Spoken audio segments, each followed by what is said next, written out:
The name of this video is Physics Infinitesimal.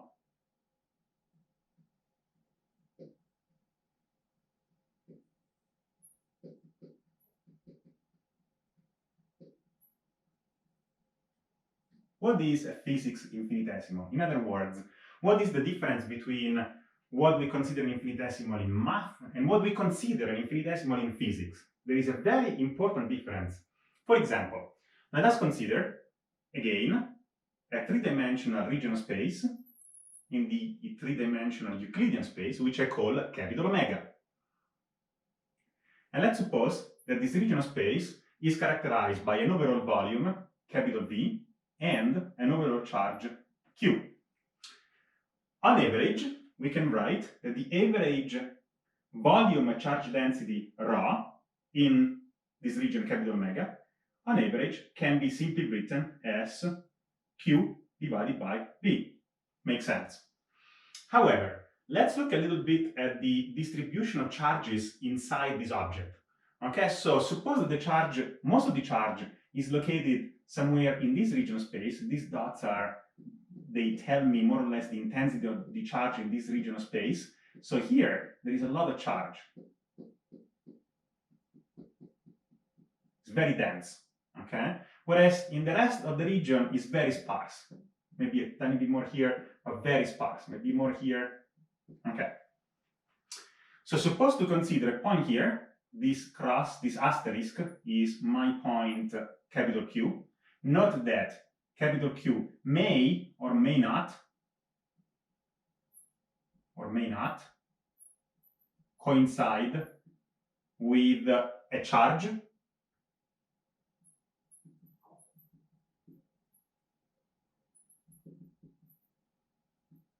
okay? So in general, it can be anywhere in this region. Is where I'm exploring my distribution of charges. We know that in the end, all objects are granular because we have protons and electrons, or molecules, and so we cannot. There are always some regions where there is vacuum, and so it's still granular, but to some limit, as we saw in the previous lecture, is somehow also continuous. So we can mathematically represent it as a continuous. But the whole concept resides in this understanding of the physics infinitesimal. So let's try to understand this a little bit better.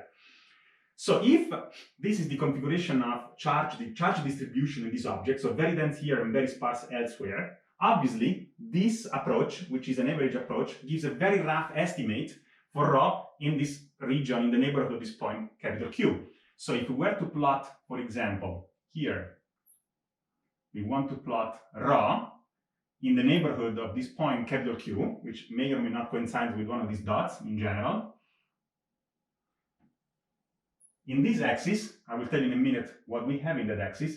It's an inverse volume. This is the origin here. So we know, theoretically, let's say, that we knew that the actual value for ρ is this value here. So if we had a good system to find ρ, we should find exactly this value, independently of how we define ρ. ρ depends on this volume V. Okay, so if we use the whole volume of capital omega, in this case, we are obviously underestimating what is the value of ρ, because here is very large, but here is very sparse, so we are underestimating it. So we are starting somewhere down here. So there is an underestimate of ρ around capital Q. Suppose now that we consider a smaller region centered in this neighborhood of point Q, and so let's say that this region now is this, which is characterized by a volume delta V. On this axis, let's do 1 over delta V. 1 divided by delta V. So the larger delta V, the smaller, the larger here on this axis. So this is still a relatively large delta V, so we are in this region here. Now, we kind of forget about all this sparseness of charges here, so we start to get a little bit more accurate value, okay? And if we decrease it further, we get more accurate. Eventually, we end up converging. As long as we make these volumes smaller and smaller, we end up converging to the actual value of which we have of ρ at that point. But now you need to be careful, because suppose to zoom in. So let's zoom in with a nice microscope inside this regional space. Then what you see, we have our asterisk, which is the point capital Q. And let's say that we have around it these charges like this. All right.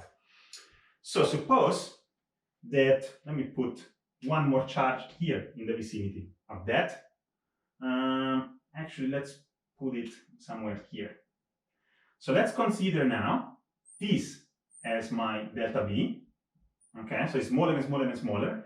Now it captures vacuum almost everywhere except for this point here, where the charge spikes. So it's very small. Now we are really, really small. So this delta V now you can consider is really tiny. You cannot even see it there. Okay. So in this case, we manage to capture one charge only. So it spikes up.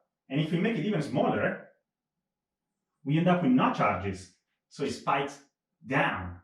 So obviously, the physics infinitesimal, which depends on the material you're using, it has to be not too large, but not too small either, because otherwise you start to capture the granularity of the electrons and protons inside this object. Okay, so you don't want it too small, because then you capture this granularity, which is all spikes up and down, either a vacuum or a proton. So you have a very large density, like a Dirac delta. We'll come to this later on. And so the art of finding in physics a physics infinitesimal is really to define this delta V, so that we are in this region where really we capture the essence of the object. Okay, so this is the art of physics, is the art of finding this physics infinitesimal. And of course, this depends on the material. So for some materials, maybe we need to get a centimeter cube. For other materials, we need to get a millimeter cube or a micrometer cube. Okay, so it depends on the materials, and that's the art. And so in this video, what I wanted to show you is that there is a major difference between physics infinitesimals and mathematical infinitesimal. In math, we don't care really about, it's just a generic definition. Here, we need to know what we are trying to understand. And I think this is a very beautiful point in mathematical physics.